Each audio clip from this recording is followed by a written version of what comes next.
Welcome everybody. Welcome to our webinar today on motivating and supporting students with special needs. Super excited to have everybody. Looks like we've got a really nice turnout, and I'm really thrilled at our group of panelists here.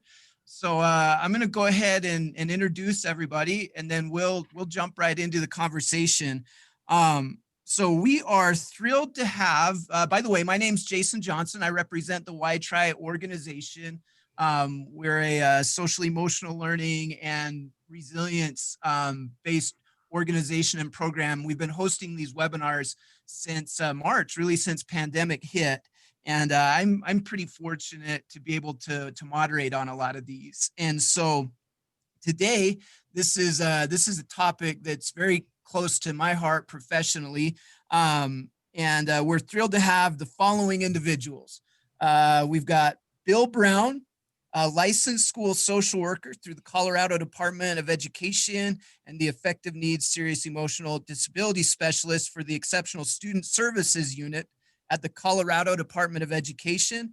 Bill's got 12 years experience working as a therapist in community mental health systems, 13 years of experience in education, elementary schools, middle schools, district level as behavior interventionist, certified in, developmental disability, traumatic brain injury, crisis intervention. Bill does a little bit of everything and is an absolute expert in this field.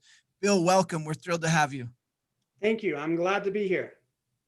Next, we've got Tara Jones. Tara is a special education district program specialist and workability program coordinator for Hacienda La Puente Unified School District located in Los Angeles County.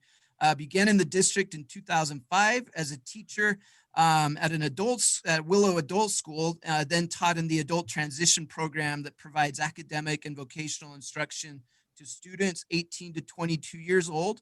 During the last 10 years, worked closely with pre-K, adult transition, special education programs throughout the district. Currently the state chair for government relation committees through the workability grant with the California Department of Education. Tara brings some really great expertise in a field that's really important, particularly around transition. So welcome, Tara.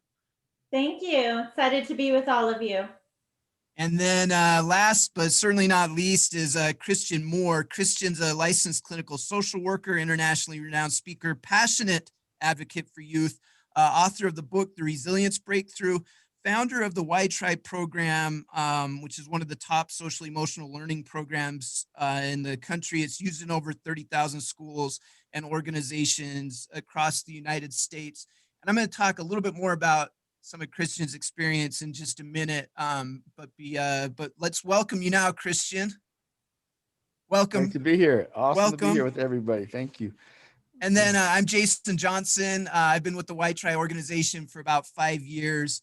I'm a school psychologist. I can say without hesitation that great special educators really saved my career in public ed. I wouldn't have made it through my first year without the support of great special educators that really became mentors for me professionally. And so I'm really grateful for what this population of educators represents to me.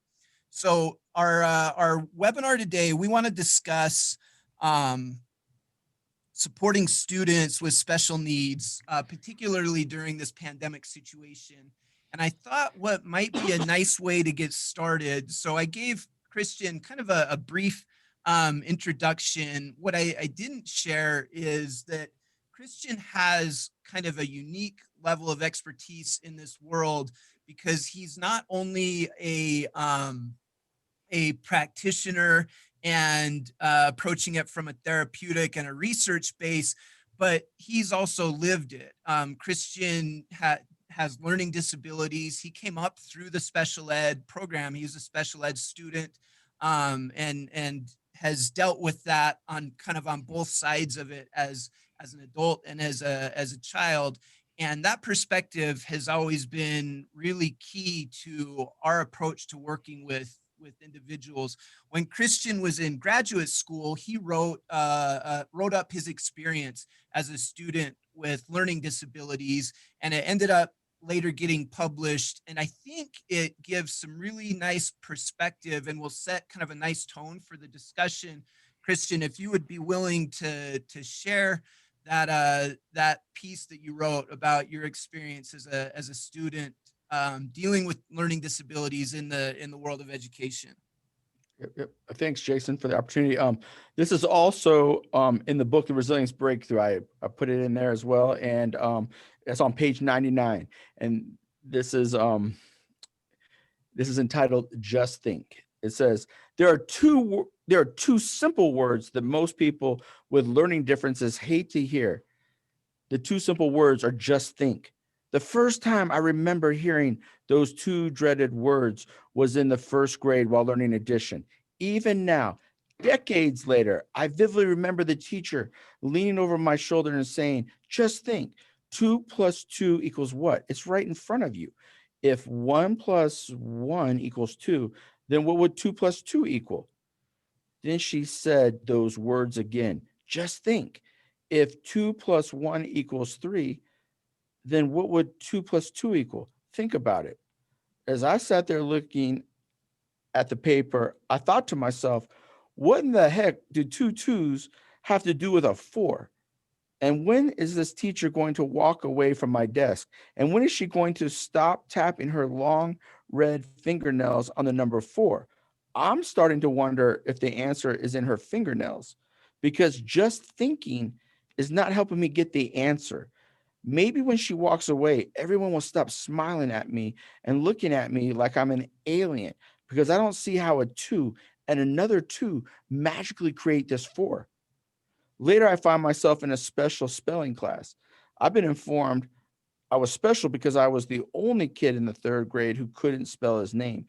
Instead of the teacher standing over my shoulder for a few minutes with 30 other kids in the class, it was just me and another teacher in the room. And she would stand over my shoulder for a whole hour. In our first session, the two dreaded words jumped up and bit me. Just think, sound it out, write a C 10 times, then an H 10 times, then an R 10 times, then an I 10 times. Just think, you can do it. I'm asking myself, what do 10 C's have to do with my name being Christian? I asked myself, and what in the world does the C sound of ka? I remember hearing go ka, ka, ka, kind of thought the teacher was a bird for a minute there. And what in the world does the C sound of ka have to do with my name being Christian? In the third grade, I was placed with other kids like me for the first time. There were about 5 of us who were constantly told to just think. And we sat at a table at the back of the room. All the other kids in the class, the ones who could think, apparently had individual desks. And I also noticed that we had dumbbell, math, and reading books, different from everyone else's. All of theirs were hardbound, ours were softbound. My next recollection of the magic words was in the 7th grade. One of my biggest fears at this time of my life was a simple question: "Christian, what time is it?" The teacher would tell me to just think, and she tried to explain to me that 4:45 means 15 minutes to 5, when to me and my non-thinking self, a quarter to me equaled 25. All I could do was come up with excuses to get out of the pressure of telling time. Here are a few of my excuses. What time do you think it is? Or it's time for you to get a watch, or you can see the clock just as good as I can. So Jason, this is why I was late for lunch the other day. I'm still struggling sometimes telling time on that, especially when I'm nervous. All right. Oh, I think you're on mute, Jace. Oh, there we go. Sorry. Thank you. Appreciate that. Thanks for sharing that. That's some, I think, some really powerful insight into our students' lives. Now, combine that with social isolation and being in a pandemic situation. And we have some kids that really have struggled historically connecting to the world of education that are now in really difficult circumstance. And so I think that sets a nice tone. So what I wanted to start with today, I'm going to combine kind of a couple questions to start with. The first thing I'd love to hear is what role SEL and resilience play in the world of special education. But then also I'd love to have you address what specific challenges you see being impacted right now due to the challenges of isolating through a pandemic, and maybe what some of the things you're doing to support students, families, and teachers through this. Maybe if you could respond to that. I know that's a lot. If you need me to repeat any of it, let me know. But if we could hear, maybe let's hear first from Bill, second from Tara, and then from Christian to bring up the end on that. Okay. I think SEL is very important for special education students. For me, SEL or social emotional learning, that's the proactive preventative side.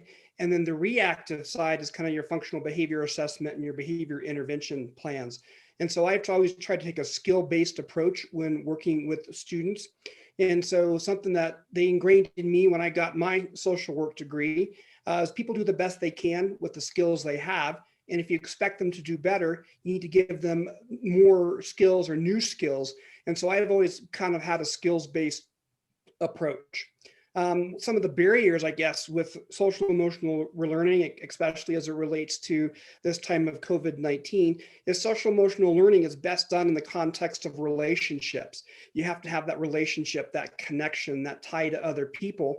And with the remote learning or the social isolation, the social distancing, that just makes it harder to find those quality interactions to practice those social emotional skills and that social emotional learning. But for me, it just means we have to be more intentional about our relationship building and really kind of engage students on that personal or social level rather than on a academic level. Awesome. Thanks. Tara? I agree, Bill, with what you're saying exactly. Right now, more than ever, relationships, right? And, we know that we cannot see each other in person like we used to be able to do in the schools or in the office setting through, therapy or counseling sessions or instruction. But it doesn't mean that the connections can't be built.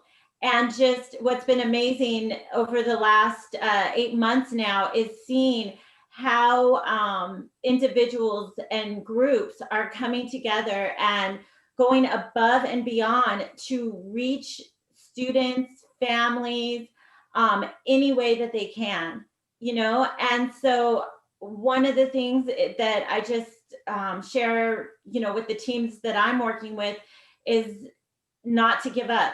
Maybe we've called 10 times, maybe we've emailed 15 times, but that the key is that we do not want to lose the connection with the families and with that student. So how it ties into social emotional learning, right? It's part of what we do all day, every day. Social emotional learning shouldn't be something that we think of, that we provide for 10 minutes, right? At the end of third period, or that we embed into the end of a counseling session. It really can be part of the support that we're giving our students, our families on a continuous basis. Awesome. Thank you. Christian? Yeah, to me, SEL is a great equalizer. I know in my own life, it kind of leveled that playing field for me a little bit, especially for students like me who struggle academically in an area. It's that equalizer. But if they have strong SEL skills, it can open up doors for them in relationships. They're more likely to get help, feel better about themselves. I also think when you have high SEL, and this is really important for LD students, the ability to kind of laugh at their mistakes, put their mistakes in perspective. And I was a therapist working a lot with LD kids. If they couldn't put those mistakes in a kind of a proper place, they were much more likely to act out angrily, to get really frustrated. It helps them be more patient with themselves and others. They can move on faster from things, and they learn their own internal and external strengths, through SEL. and it also as it relates to resilience, I see resilience in almost all LD students. I want to emphasize that I think, students that are in an environment that is difficult for them, or it's an environment they're not thriving in. One thing I really emphasize to LD kids is that you're already resilient. The fact that you show up, you push through in an environment that you're struggling in is incredible. And as it relates to, what's going on right now during the pandemic, Bill and Tara both refer to this, but is that human connection is so important. I think with LD kids too, just 1 to 2 friends for, all students makes a big difference during a challenging time, but especially for our special ed students, I really try to create an emotional bond. And sometimes there's real dependence, they'll really depend on another student, even 1 to 2 students. There's a really intense bond, I think, for LD kids. Not that, all kids need that connection, but I think LD kids, they really need that bond. And I worry right now for so many of these kids that don't have that connection. I know my friends often help me out academically. LD kids often turn to their friends for help. And my friends were reading textbooks to me. They were helping me all the time get through stuff academically. And, that's going to be harder for them right now. And, and I think we need to, with the family members too, I think we need to encourage social check-ins, to kind of find out from parents, where are these LD kids at and what extra supports and help they need. Awesome. Thank you. Tara, Bill, any other thoughts on things you're hearing right now that are really kind of specific or specifically exacerbated during this during the pandemic situation, as far as challenges for your special educators? I've seen or heard lots of stories of some students who really thrive in this world of remote learning and have done very well, and some that really struggle. The ones that were struggle, they're like turning off the camera, or they turn the computer on and kind of walk away from it. And so it's then how do you engage those particular students? And so a lot of the thinking has been, instead of looking at the student as kind of your unit of service, or the person you're working with, is you got to look at the family, and look at the family as that unit of service. And how do I help the family engage? And that might mean helping the family start with meeting basic needs of food pantries, or help with bills and different things. And it's not that we're going to solve their problems, but we can connect them with different community resources and get them plugged in to different places in different community pieces. And then it's about engaging that family in a collaborative conversation and working with that family in kind of a coaching model or a coaching style, remembering that those families are a part of the team, that they're want what's best for the student, because this is a tough time. And I think you got to really look at that family as a unit and use your intervention at that family level. Awesome. Yes, I agree, Bill. It's really about the family, and we have to remember the diverse groups of individuals we're working with, right? I know that some of our families, their structure is very different than what we may imagine as a family. We have some students that are in a foster care home setting, and the foster parents, they need to still go to work and make a living. And so you have groups of teenagers at home who are responsible for logging on. And of course, everybody is doing what they kind of can to get through, but it's not the most motivating, high performing environment for everybody. Yes, some of the students will thrive, and that's great, and we can build on those skills. Also, we have to remember, just because they're thriving like assignments, right? They're turning them in, getting A's. If we're not doing those check-ins, as Bill and Christian were saying, there may be some other things going on that we're missing. I'll give you just one example. I know a family where a family member is very ill with a terminal illness. Well, one child has straight A's and one hasn't logged in all year, right? So it affects students very differently. And I agree, Bill, looking at what the family needs what resources they need, and also for us to just share our own vulnerabilities, what it's like for us. I was on the phone with a mother today she missed her child's IEP yesterday and she didn't call in. She just didn't show up. And she said, you know, honestly, I'm feeling really embarrassed because my son's not motivated. And you're all spending all this time trying to get together and meet. And he just sits there and shakes his head. Right.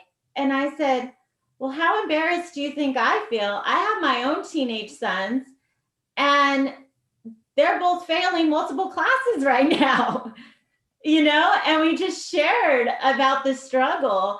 And I was like, hey, if your son can pass one class this semester, I see that as success.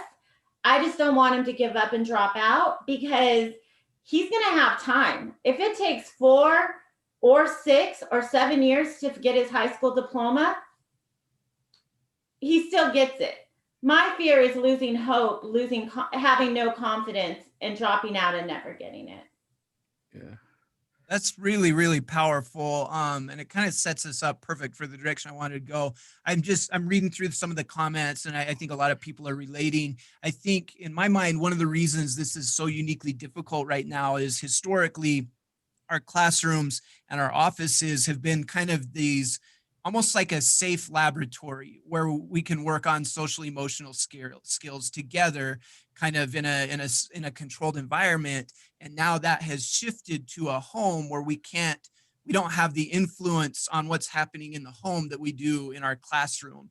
And so that makes it really, really difficult because the laboratory has now kind of shifted to a remote location that we're really trying to influence on. But I want to build on a little bit something that you mentioned, Tara, that I think struck a chord with a few people. And you talked about that piece of vulnerability. And I was wondering if maybe you all could share a little bit about the role that vulnerability plays in trying to effectively work within the world of special education, and maybe what do other students, teachers, and admin need to know about these students and supporting these students as well. Maybe we'll just kind of we'll change the order a little bit. We'll go Tara, and then we'll go Christian, and then we'll go Bill. Yeah, I think what I really just try to do is stay centered on what are the immediate, small, short-term steps that we can take, and how are they connected to the bigger goals and passions and strengths that student has, you know, and reminding myself and my colleagues and the families, we do a lot of negative talk. We do a lot of negative self-talk. We do a lot of negative talk about each other. And just really now more than ever, trying to watch what I'm saying and trying to also kind of coach those that I'm working with, whether it be a parent, an admin, or even a student, about how we can, you know, change the dialogue that we're feeding ourselves and those around us. Thank you. Christian.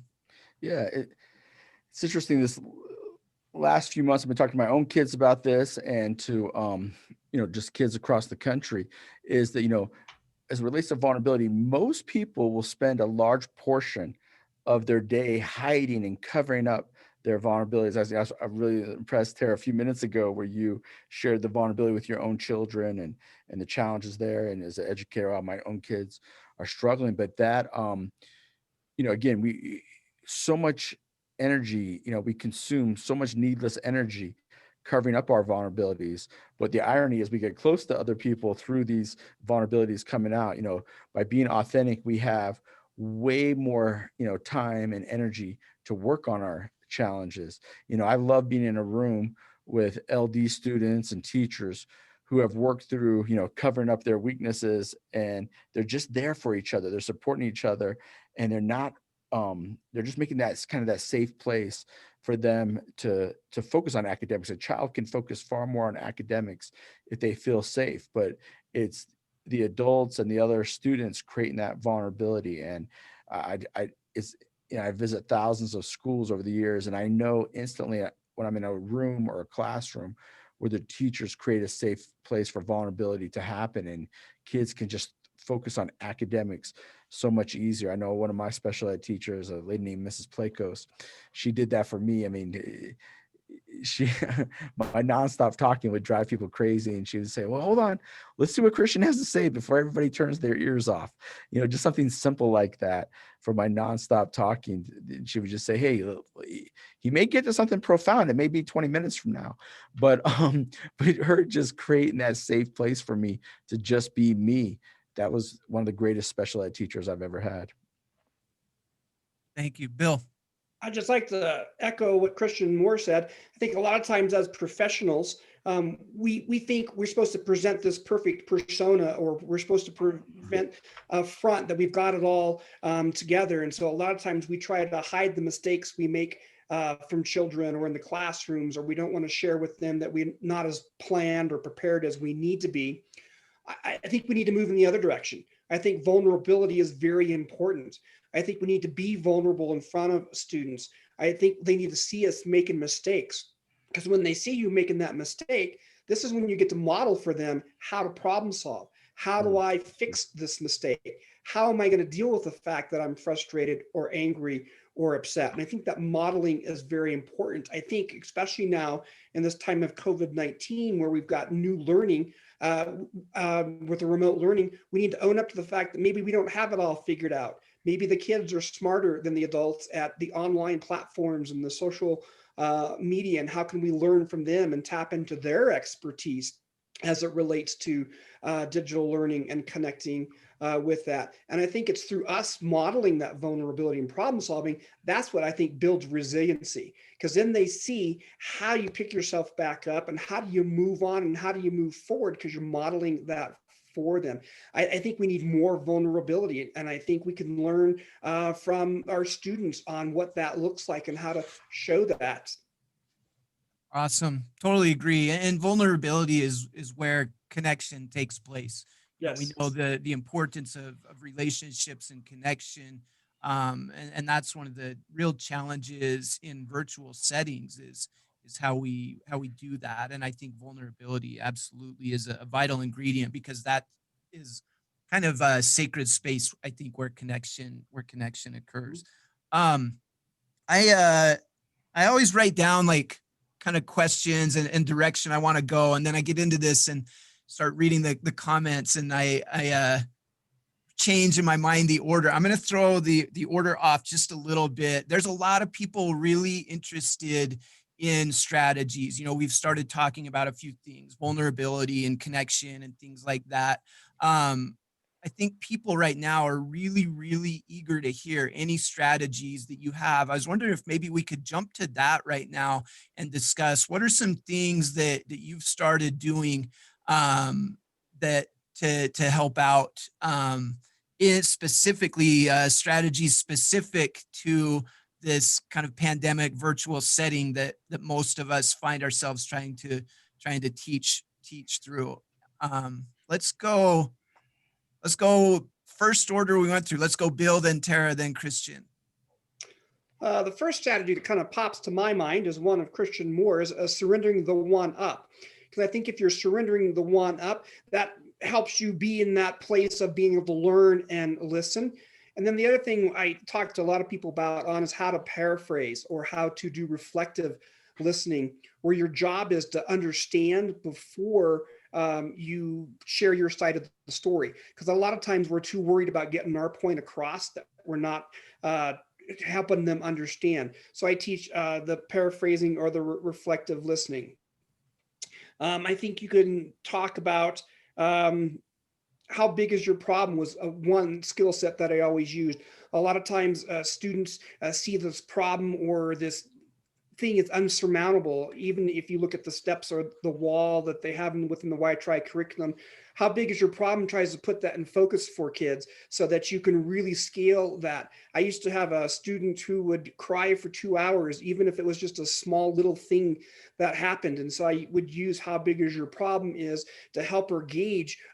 You can cry for 2 hours when you're at the top of the scale, but let's work on other responses for other levels of the scale or continuum, so that they had a bigger tool set, a bigger repertoire of how to respond and how to intervene. So I like different tools like that I can share with kids that they can kind of take and use throughout their life as those lifelong schools. I then, once ran into the student when they were in high school, and they had used the skill set very successfully. So I was glad they were able to hold on to that concept. Awesome. Thank you, Tara. Well, one of the strategies, I know I see some of my workability family members out there, but in workability, we're really focused on helping students identify what their specific strengths are, and then also to how that ties into where they see themselves in the future.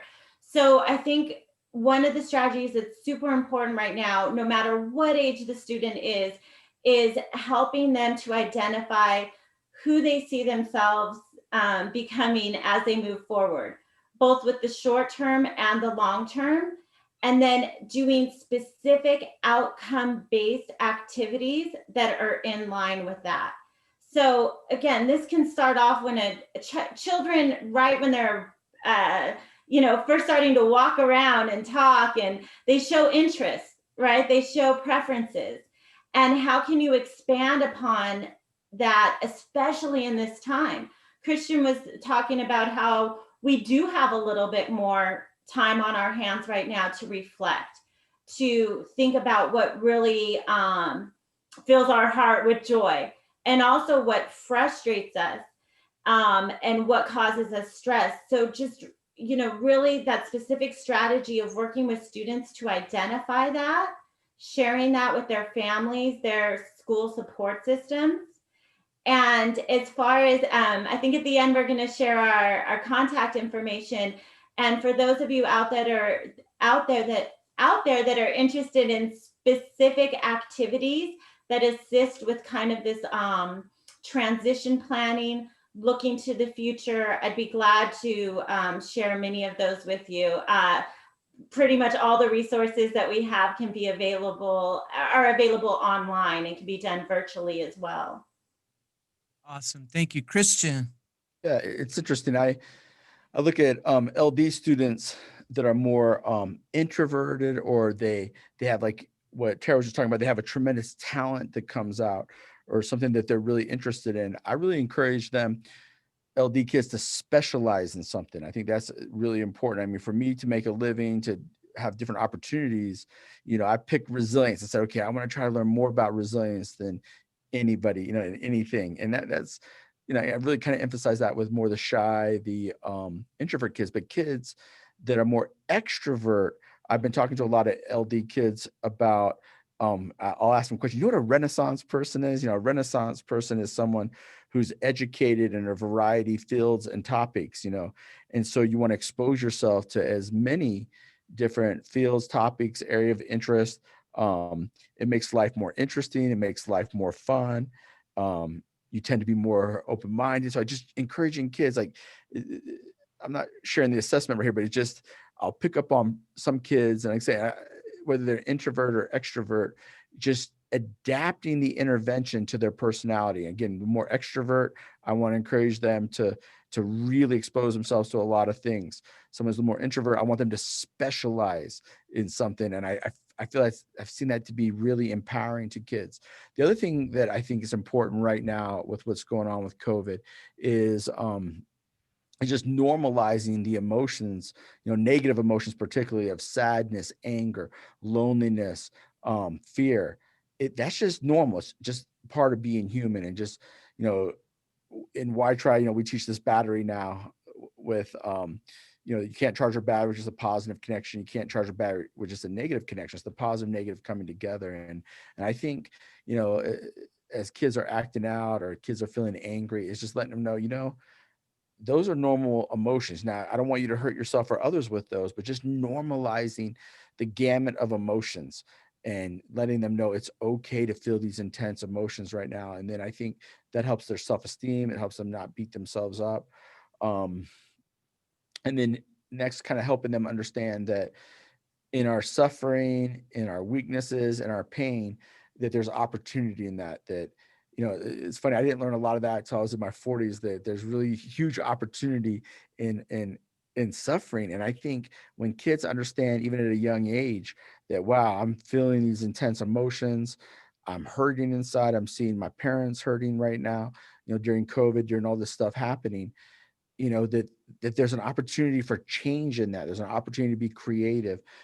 Can be hope in that, but it's an opportunity for change is a big thing. And I think the other big thing, going back to, your story a few minutes ago, Tara, where that mom was kind of embarrassed because the child wasn't being, was acting out, even though all these people he didn't want to participate, didn't have much motivation, but everybody's trying to help him.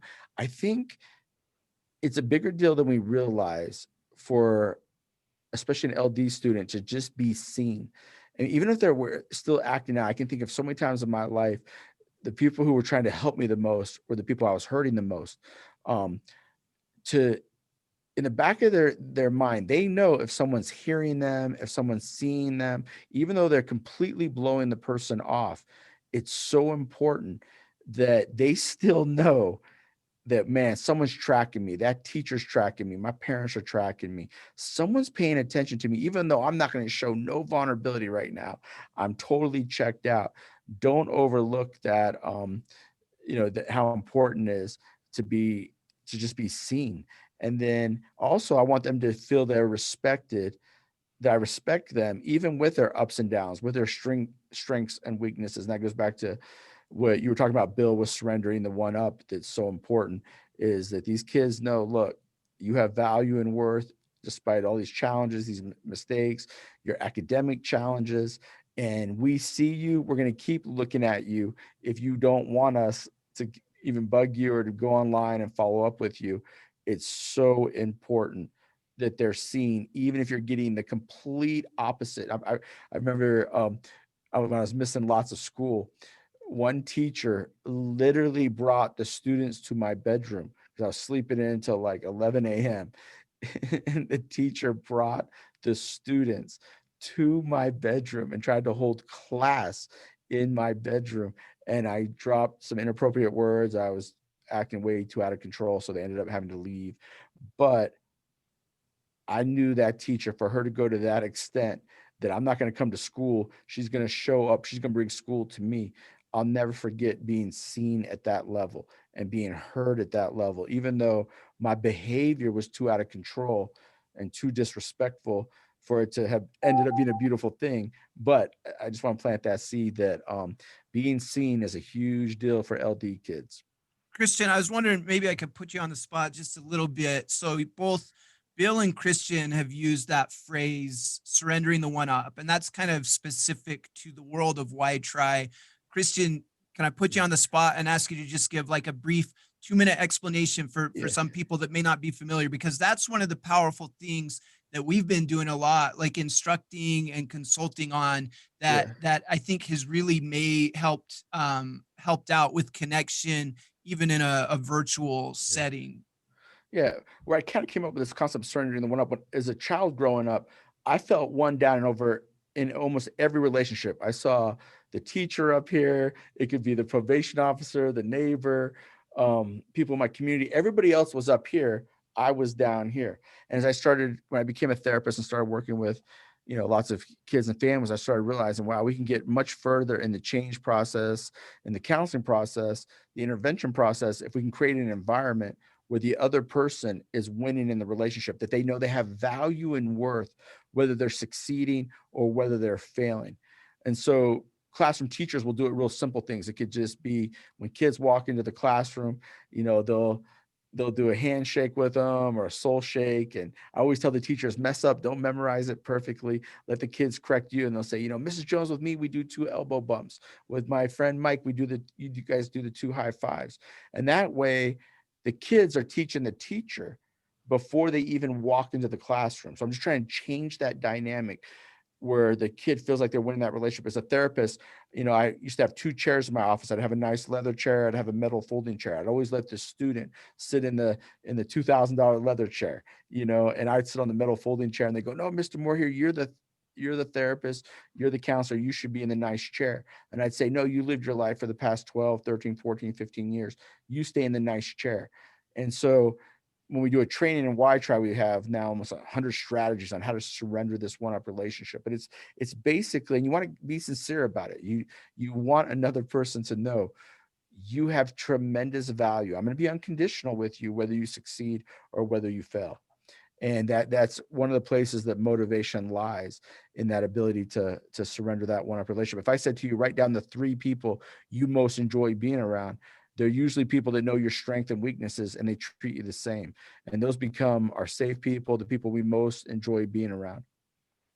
Awesome. Thank you. So that's a thing we've really been trying to help educators out, is figure out how to surrender the one up, how to do that in a virtual setting. We've talked about it a little bit before, but to me, that's really the secret, this challenge in connection in a virtual setting. We can work through that, but it really does involve trying to elevate kids and try to create some equity. I've shared it before. One of my favorite things to do is create playlists with my students where they'll come up with, I'll have them recommend songs that line up thematically with the SEL skills that we're going to be learning.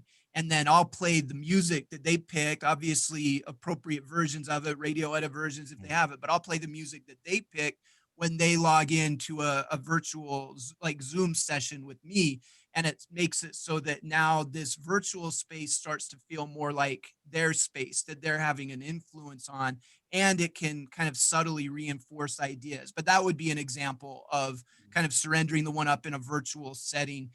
Basic things like using their names in a virtual setting so they hear the screen speak to them, giving them platform to share about the things that they're passionate about.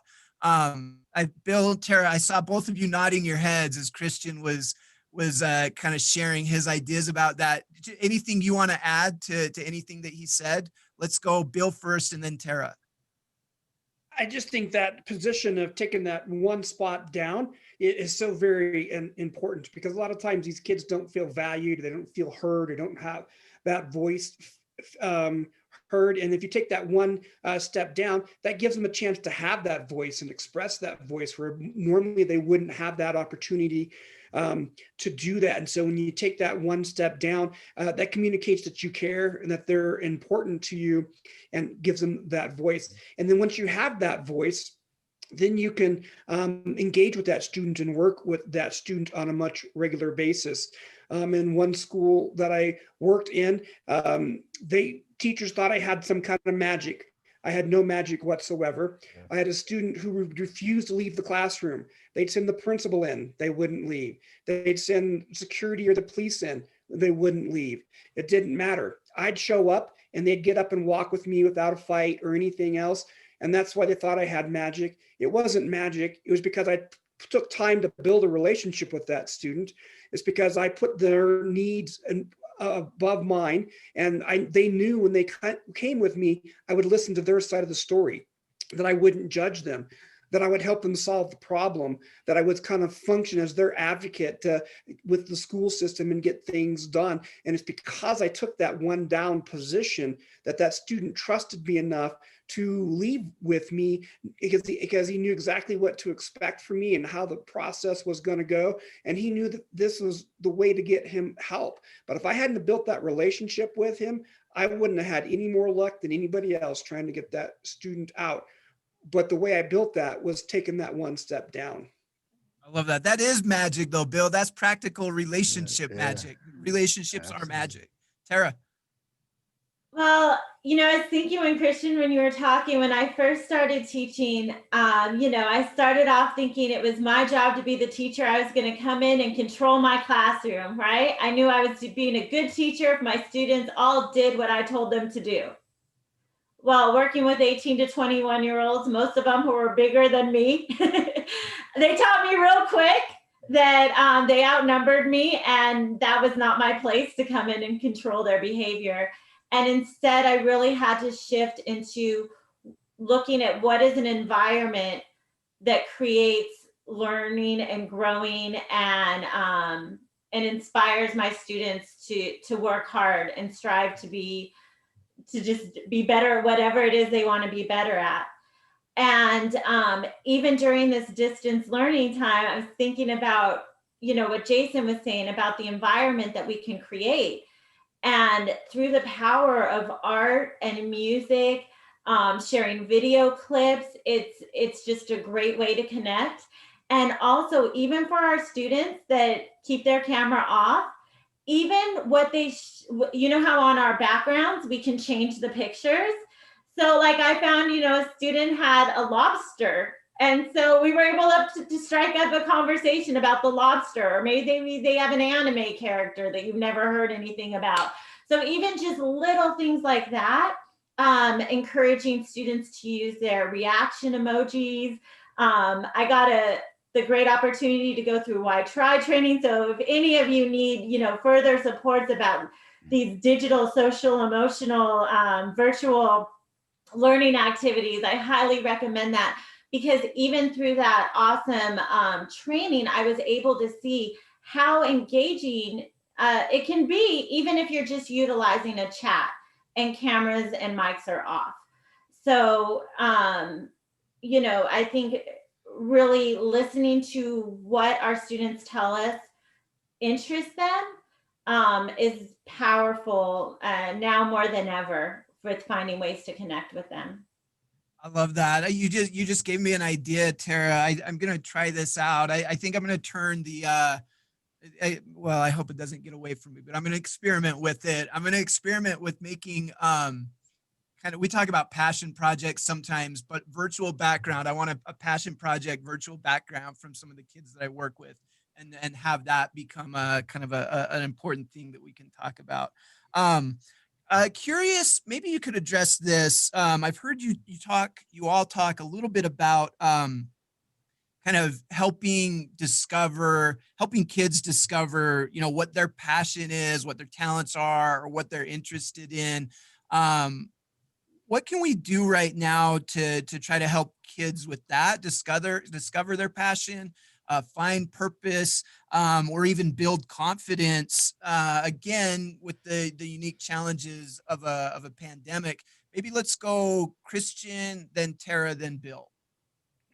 I know right now people are just, ripping on media, social media, and I get that. I in my book I talk about the problems with having some media addiction and stuff, but I also want to talk about a few positive things I've seen with media, especially during the pandemic and stuff, is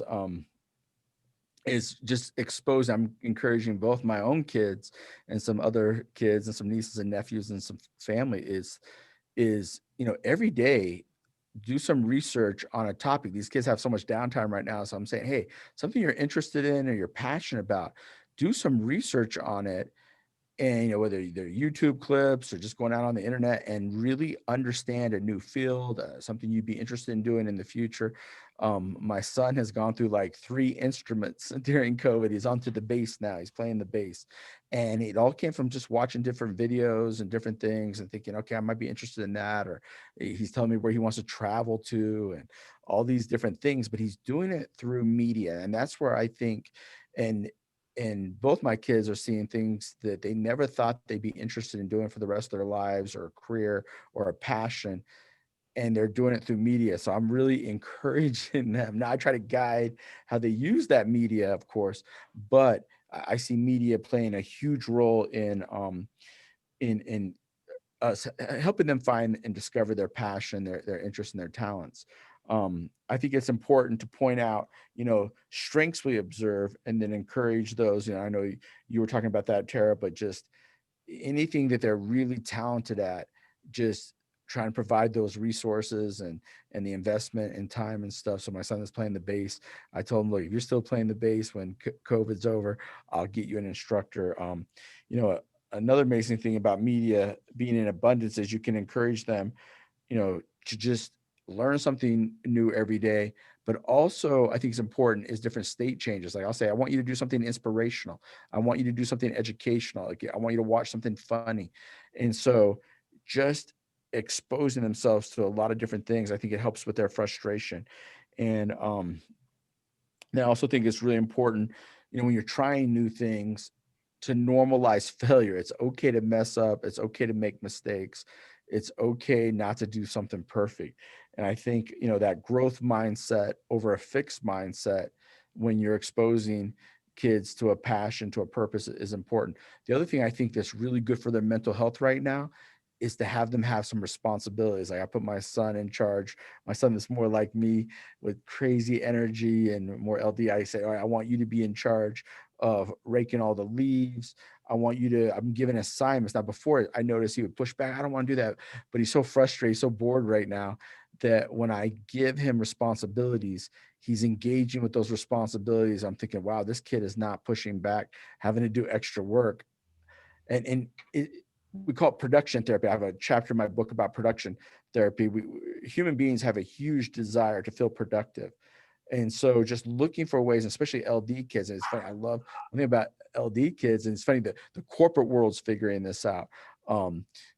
Amazon and Google, all these companies now are hiring kids with learning disabilities to work in teams, work in groups, because they problem solve things differently. They look at the world through different lenses and stuff, but just really helping them understand that, like, I might get myself in trouble saying this, but sometimes what the public education system sees as a deficit, that the corporate world could see as a strength. I've learned this in my own life experience being an entrepreneur. I mean, a lot of the skills that got me in trouble every 5 minutes in education are golden in the world of work, pushing boundaries, being out of the box. 1 + 1 can equal 2, but the person who can figure out how 1 + 1 could potentially equal 3 may have an insight. I know that makes no sense, but bear with me.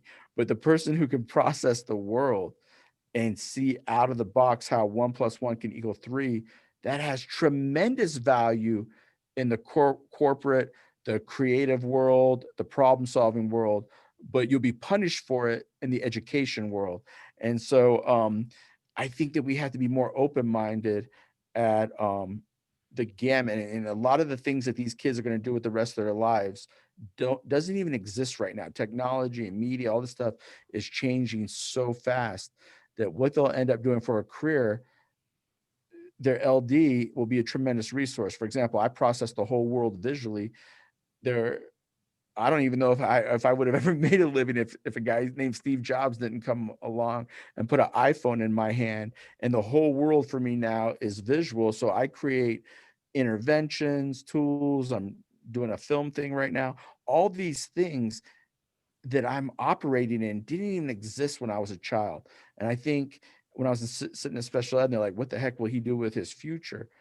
They should have just been exposing me to so many different things, because it's easy not to expose a kid like me, because you go, hey, this kid's so limited in his academic ability. What's he going to do anyhow?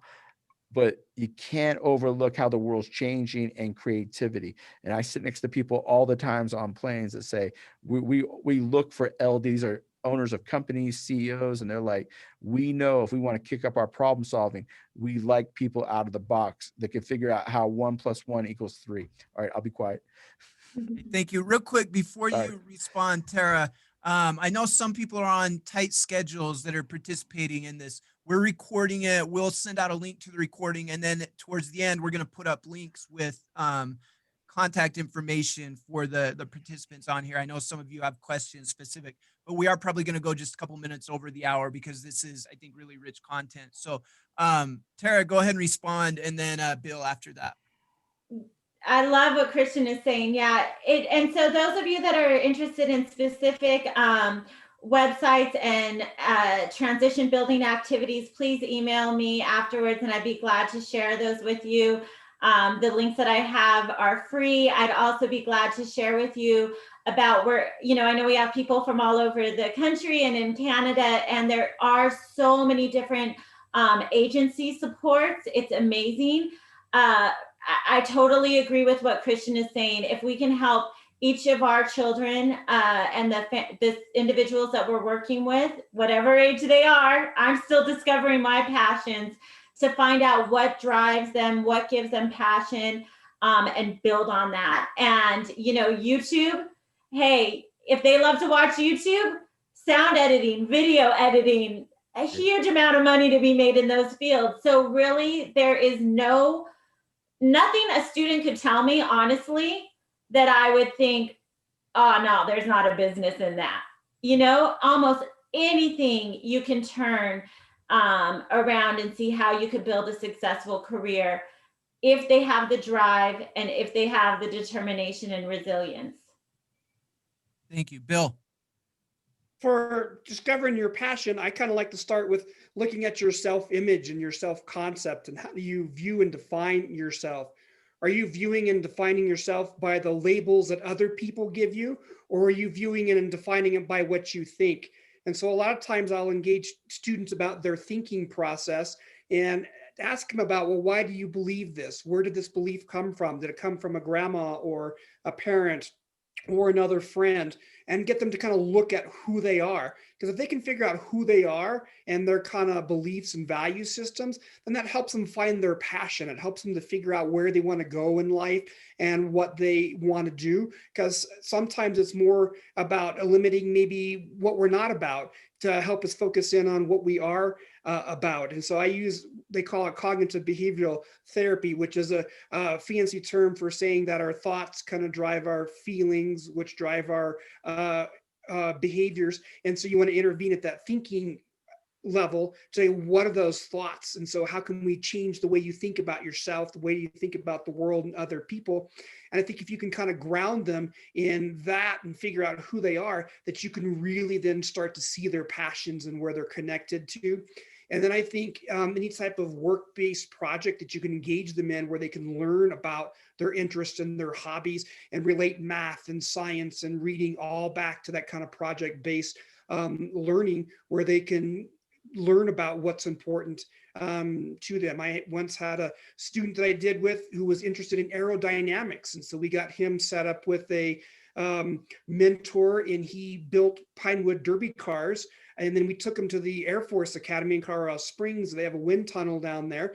And he got to put him in the wind tunnel, look at wind resistance. And so that's how we got him interested and engaged in academics, as finding a place that made education relevant that he could kind of connect to based on his passions. Awesome. Thank you. We're about out of time. So here's what I want to do. We're going to go around the horn 2 times. And the first go round, I want you to share just one strategy that you think can be helpful right now to try to help kids that we work with keep their motivation up, because I think there's a lot of individuals with discouragement creeping in. So one strategy to try to help keep motivation up, and then we'll go back around a second time. And I just want you to tell me one thing that's giving you hope right now. And then I think we'll be out of time. So we'll go Bill, then Tara, then Christian. So first go around one strategy to help kids stay motivated. Bill, let's start with you. I tell kids to learn from their mistakes. When people say, how did I get so smart? I tell them it's because I've made an enormous amount of mistakes over my life. So learn from your mistakes. Awesome. Thank you. Tara. Honesty. I tell my students that are failing many of their classes, you get 5 credits, whether you get a D- or an A. So let's start. Let's just get to the passing point and build up for there. And to be honest, like Christian was saying, there's a lot of things they got to get through to school just to get through so they can get on to the bigger, better things out there. Awesome. Thank you. Christian. Yeah, I just want, when their head hits the pillow at night, I want them to ask themselves, just a simple question. What did I do right today? What did I put effort in today? How can I do more of that tomorrow? So it's like a snowball rolling down that mountain. It gets bigger and bigger. So just something just really simple. So many things it's easy to focus on the negative, and we got to get these kids focused on what did they do good? How can they continue to do more of it? And what was most productive? Awesome. Thank you. Okay, let's keep it going. One thing that's giving you hope right now during a pretty unprecedented, difficult times. Let's go same order, Bill, then Tara, then Christian. I love the way teachers have stepped up to the plate and they made this huge transition from in-person to remote learning. And I've just been impressed with their resiliency and how they've really stepped up to the plate to make this functional for children. Awesome. Thank you. Tara.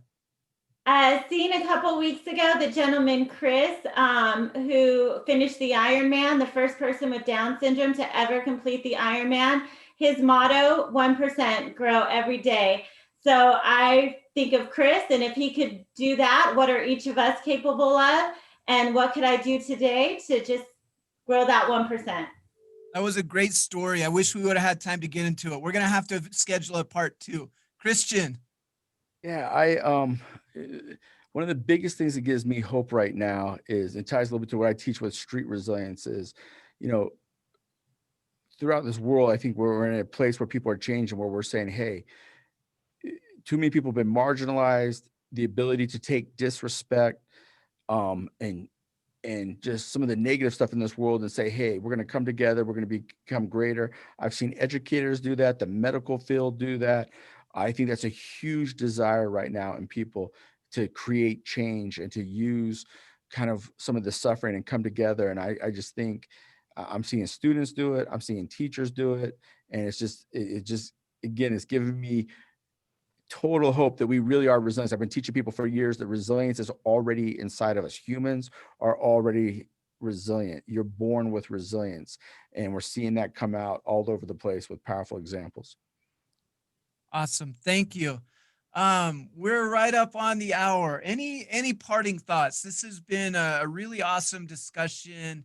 A lot of people asking for a part 2, so we'll have to have that conversation. Hey, Jason, I just want to offline. encourage, we have a parenting guide for Yes. parents. We have a parenting guide on resilience that I definitely want everybody out there listening to make sure you go to our website, whytry.org, grab our free parenting guide. And I think now we have over like 70, almost 80,000 families have downloaded this. And so it's been incredible to see that. We have a podcast you can get for free. Both these things are free. We have the Resilience Breakthrough podcast. You can go to our website. You can go on to Apple. All the podcast platforms pretty much have it. And we got some really, if you're interested in some of these topics and what we've shared a little bit with resilience, please access that podcast, the Resilience Breakthrough podcast, and then reach out any of our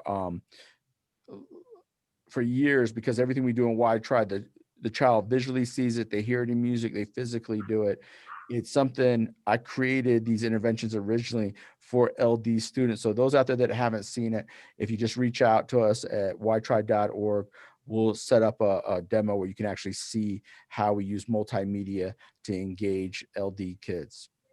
Awesome. Thank you. And special needs exist beyond just learning disabilities. Yep. There's a really broad spectrum that falls into kids with special needs. Any other final thoughts, Bill, Tara?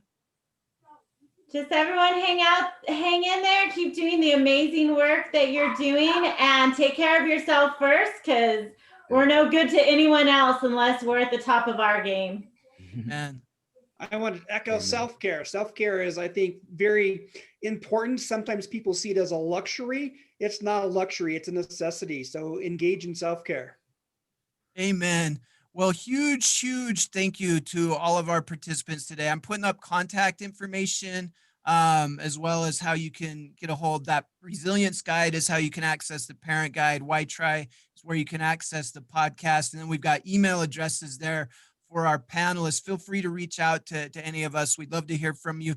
Big thank you to Bill and Tara and Christian. This was a really fun conversation. I can assure all the participants that we barely scratched the surface. There's a lot more to talk about. Hopefully we'll be able to arrange a part 2 of this at some point. We needed to dig into a lot more things. So, but last but certainly not least, we want to, I think, give a real huge collective thanks to all of you as educators for what you're doing. This is very difficult time, and the winter increase in numbers has made a lot of our districts that moved to like a phase 2 have had to move back to phase 1s, and we're seeing a lot of discouragement amongst educators. We hope you'll keep finding those messages of hope, and that these webinars will be a source of strategy and hope for all of you as well, because what you're doing is really important, and you all are making a big difference in these kids' lives. So thanks for what you're doing, and thanks for joining us today. This was really fun.